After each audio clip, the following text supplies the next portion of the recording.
The word jihad is mentioned in the Quran about 41 times. The words mercy, peace, and compassion are mentioned about 355 times. Yes, come in. Come on in, Riaz. Sit down, please.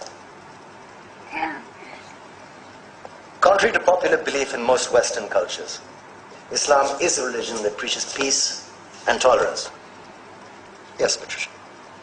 If Islam truly is a religion that preaches peace, then how come the world's most troubled spots, the West Bank, Afghanistan, Pakistan, Iraq, they're all plagued with Islamic terrorism? Well, that depends on your definition of terrorism. Some might argue that the U.S. invasions of countries like Iraq and Afghanistan are also acts of terrorism. No, those were acts of war to get rid of despotic regimes. Or a means of getting at a country's oil.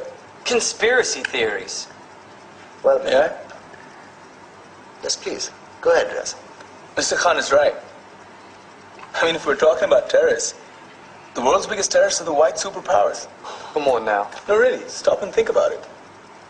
Explain 9/11. Okay. Do you know how many people died in the Twin Towers strike? Around 3,000. And do you have any idea how many people died in the bombing of Afghanistan? Take a wild guess. More than 15,000 people died.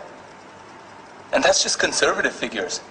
About 50,000 tons of explosives were dropped on innocent civilians. Men, women, children. Yeah, but that was because of the Taliban. Now that you brought it up, did you know that the Taliban was a creation of the CIA to fight the Russians? Whatever. They were still harboring terrorists. Yeah, right. Terrorists that were never found.